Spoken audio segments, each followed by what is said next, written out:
love it. And I think the important thing I want to kind of highlight here is that you're saying the prerequisite for holding that space is to first hold that space for yourself. Mm-hmm. And one of the things that I love that you talked about was that modeling needs to be out in the open. You need to self-regulate in a way that your kids can see. And early in my parenting, I hid, like literally. I would come into the bedroom, close the door, and if I had tears, I would stuff my face in a pillow and I hid it all, right? Because I felt there was part of me that felt like my kids couldn't deal with my emotion because I couldn't deal with it. So how could I expect my kids to deal with it, right? And so I hid my anger and I hid my sadness until I realized one day that I was robbing them because I wanted them to learn how to process, but they had nothing to follow, absolutely nothing to follow. And so even to this day, like if I go, oh, my son goes, what's wrong? Because he's really not used to me having those emotions out in the open. And so I wanted to talk to parents that are probably in that stage still. How do you begin to close the gap, to feel comfortable, to express all of it out in the open when it still feels scary to you? Mm-hmm. I love this question, Nicole, because I do think that so many parents are in that exact spot where they haven't had this modeled for them before. They didn't get nearly enough emotional support when they were growing up. So somewhat like your son, even with themselves, they're like, I've got something coming up. I need to run and hide. I need to get control of it. I need to tamp it down. There's that survival brain response to emotion, right? Mm-hmm. Run away, fight it, freeze, like distract yourself, appease yourself so that it's just not there, Mm-hmm. Classic. Yeah. So a beginning place, I think that's important for a lot of parents is to just start to do that process of noticing and naming what's happening for you. Because that we built this notice, name, touch mnemonic device as a way to help parents remember. But I've found over and over in our 13 years of working with parents and other people in relationship that the notice part is the part that gets skipped most because we're not tuned into doing it. We're trying to stay focused. We're trying to get tasks done. We're trying to fix things. And we often have this, the concept that it's situations that make feelings happen. Mm. And really it's the feelings are there already and then they get involved in the situation. And so when something comes up, they're not tuning into working with it. They're like, oh, I don't feel good. Let me fix the whatever is happening over there that's causing this. So really focusing on that notice part and really allowing ourselves to tune into our emotional experience from like a curious place, from a place of what's going on in here? What can I find out by looking into what I'm feeling? I think that's such an important place to start.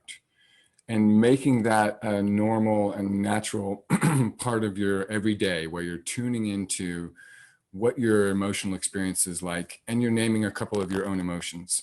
And we frequently recommend that our clients, when they're starting off with us, especially, put a reminder on their personal device to just check in like 2 or 3 times a day, maybe even 5 times a day, to just notice so that you can start to build that muscle of paying attention to your emotional experience. And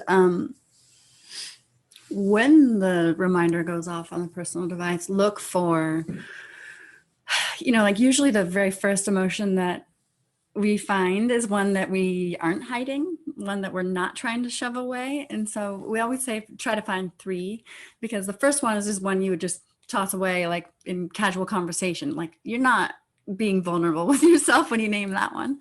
But then you look for another 2 and you, we actually recommend writing it down or in your notes app on your phone or something, because it can be really eye-opening to then look back on your list and go, oh, wow, like here I am identifying as this like totally chill, like that's my identity. Like I'm a placid lake. I am so chill, right?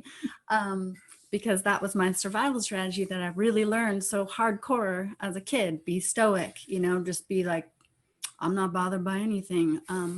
So for me to write because it doesn't come naturally to look for emotion when you've been trained, when you've been wired to avoid emotion.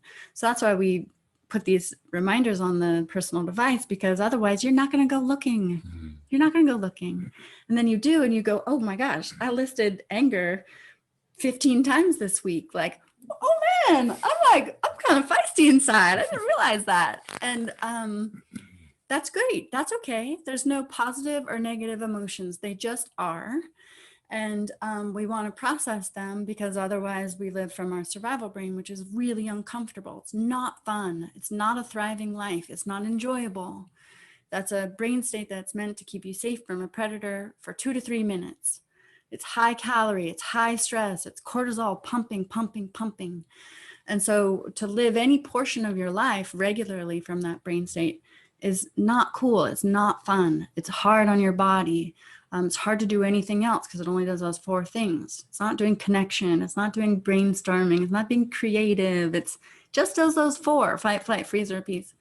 That's why we say there's no positive or negative emotion. You just want to notice it and name it so that it comes out of your body.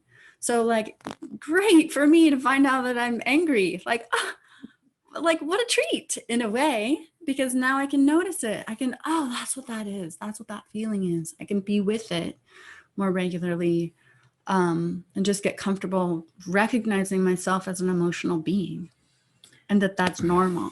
Yeah, I think that's a really important piece. Excuse me. When we're practicing noticing like that, we start to recognize that we're emotional. We're emotional beings. And the more that we can make that part of our identity, the easier it becomes to be with some of those less comfortable feelings and to see them as not negative or positive, but just part of our experience. And then another baby step for folks that are just starting out is low-hanging fruit, the easy ones, right? So you're not going to walk into the living room and go, guys, I feel shame, right? Like that's not your next step. If you've been hiding your emotions your whole life, that's not your next move. But, the grocery clerk says, how are you doing today? You can say, I'm a little overwhelmed, but otherwise hanging in, just find ways to insert easy, non-threatening moments to put emotion. Like, hi, mom, hi, babe, how are you doing? Good. They say, right? And you say, I'm good too. I notice I'm also a little bit anxious about tonight. We have that thing we're going to, right? You just start to be folded into conversation, and also folded into conversation about other people. Like, oh, that lady really ran fast. Yeah, I wonder if she was feeling afraid, right? Or you just start to introduce the vocabulary everywhere that you can see it. Just now, when Nathan said we're emotional beings, it struck me that it was probably a harder journey for a lot of men who were raised to say you shouldn't be emotional. So I wanted to ask you about that from your own experience and then your experience with clients. Is it more of a mental hurdle for men to kind of recognize and own the emotional aspects of their being? I wouldn't say that it's automatically so, but I think the training that we get is just really, really, really pushes us in that direction. I think, yeah, my experience of it, and I've heard this from other people over time who've had similar experiences, that we get channeled into basically stoicism, anger, or eroticism. Like those are the 3 ones we get basically. You're allowed those. Yeah, we're allowed just those. Yeah, and then we also get in trouble. Then we also get in trouble for anger. When it comes out in a way that people don't like, they don't feel comfortable, they don't feel safe, and so there becomes this sort of extra. Even though that's the one avenue we're given, there becomes this additional impetus to like stuff that, and so.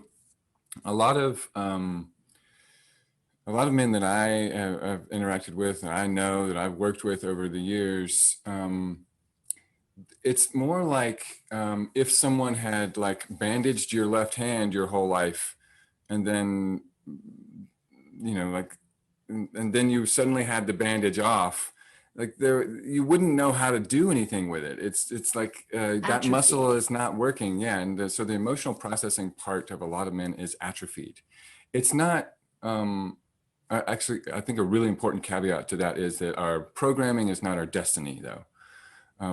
Thank goodness for neuroplasticity, because we can still learn at any stage in our lives how to have a more robust emotional processing system, and how to spend less time in survival and more time in our executive brain as part of that process. Because when we don't get emotional support and we don't get emotional training, especially if you don't get both, then you have a high level of survival reactivity. So anytime emotion comes up for you, you're going to go to fight, flight, freeze, or appease. And if you're a man, you're probably more likely going to go for fight or flight. Which looks like arguing or going and drinking a bunch of beers as the flight version. Like, it's not always just dukes up or sprinting. It takes contemporary forms, you know. Mm-hmm. Burying yourself in work, etc. And I would say that it's not just the male gender that is confined. Like, I was just sharing that I was surprised to find anger, right? Because anger is not really allowed for women. Mm-hmm. Like, I was like there was some tenderness if I was sad, but I tried anger early on, and there was a little of like, oh, that's not cute. You know what? Let's tamp that down. Mm-hmm. And so we all are getting these subtle, nonstop cues from our environment that some emotions are okay and some are not, depending on who you are, you know, what gender you are, what your household is like. And so what we really promote is just that open face. Like, I'm here for this. Whatever this emotion is, I'm curious about it. I have zero judgment about it. I have room for it. I have capacity for it.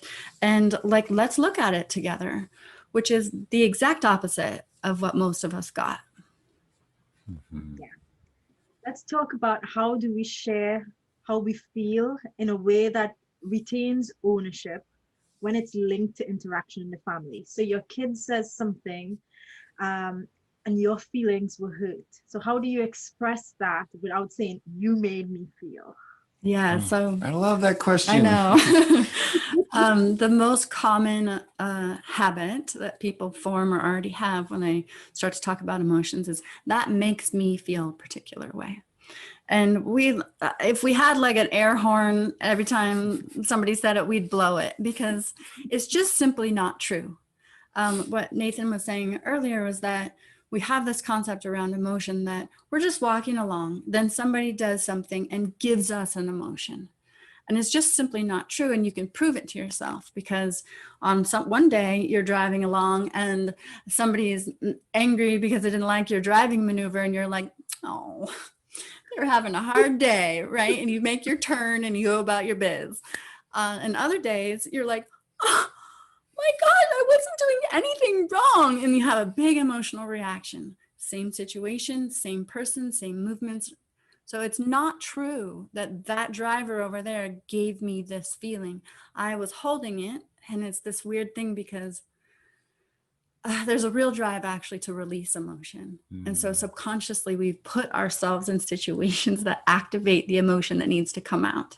And then we go, oh, it's that situation, so I just won't go to that spot anymore. Like, I got it. I have a boundary here. I'm not going to go and do that thing that gives me that emotion, right? So then we go somewhere else and we have the emotion over here, and we're like, ah.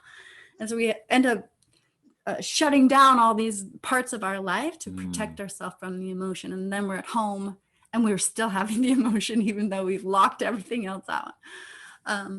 So if we were to make any edits just right off the bat, it would be that word, makes me. Take a more active form. I feel, I have this emotion on board. Because if you check, you've had that emotion probably into toddlerhood. As far back as your memory goes, you can picture yourself, a vignette of yourself with that emotion. That's yours. It's your responsibility. So just saying, I feel this feeling is huge, because you're already indicating to the room, this is mine. I'm not pointing fingers at anybody else. Nobody needs to scramble around to try to take this away from me. It's mine. I'm asking for help networking it. I'm asking for it to be seen or to be witnessed, but you can't actually affect it. You can't take it. You can't give it to me and you can't take it away. I want to push you a little deeper, and I'll give you an example from my family because it's funny. Yesterday, I folded laundry for my sons. I was sitting in the living room. We were watching a video, and I thought, okay, I'd use this net time, no extra time, to fold some laundry. And I folded the laundry, and then I went out of the room for something. And my son put his VR headset on, right where the laundry was folded, to play a game, and kicked half of the laundry over. Oh. So I came back in the room, and I was like, babe, I feel taken advantage of. I feel like the effort that I put in didn't matter. And he goes, Mom, that's your story. Wow. Very astute. Oh, zinger. Yeah. You're going to have to clean that story up because that's not what it means. Yeah. So it's about, how do I communicate in a way that feels like I'm sharing all of me? And he's right. I don't want him to take ownership for my story. But at Right. the same time, I want to be able to express to them in a way that they can see that their actions and their words still affects the environment that we create together. Yeah. Great. Yeah. So let's break down the grammar even further. Well, there's actually a couple of parts of that I think that are really important. Yeah. So the grammar I think is important. And I think taking ownership of our story is important. And then also sometimes we have to leave the story that someone else is telling, especially our children, alone, let them have it, not tell them that's just a story like your son did. And then also there's something to talk about in terms of the difference between issues and feelings. So just real quickly, in a situation like that, we would probably suggest that the parents say, I don't like that. I was folding the laundry and then I left and then I come back and I see that it's been kicked onto the floor or messed up. That doesn't feel good to me. And that's basically enough for pretty much any child, especially if they haven't been punished. Because them recognizing that we don't like it is that matters quite a bit. Then in terms of the story, when we're working with our own story, as quickly as we can get to the feelings underneath, the better for ourselves and for our own regulation and for just getting clear about what's going on. But when our children or when someone else that we're holding space for has a story, we don't want to get into arguing like, oh, that's not true. That's not, that's just your story. You own that. What are the feelings underneath? That just sounds like a story you're telling.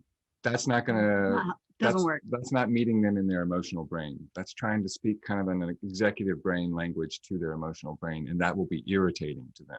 And they'll be like, F you, I really do feel this way. You don't get to tell me, and then I think it's important in terms of an order of operations that we look to manage or be with and process some of the feelings and then check back with the issue to see, is that still something that needs some address? Because if we do it that way, then we're not bringing our emotional load into the conversation and kind of dumping that at the feet of whoever we're talking to about the issue. We've been with ourselves in that part. We've processed some of that. We've released the intensity of that emotion. And then we can come to the issue in a much more basic kind of way of like, when I'm folding the laundry and then I leave the room and I come back and a bunch of it is kicked off, I don't like that. That doesn't feel good to me. Is there something that we can do next time so that we can have a different outcome?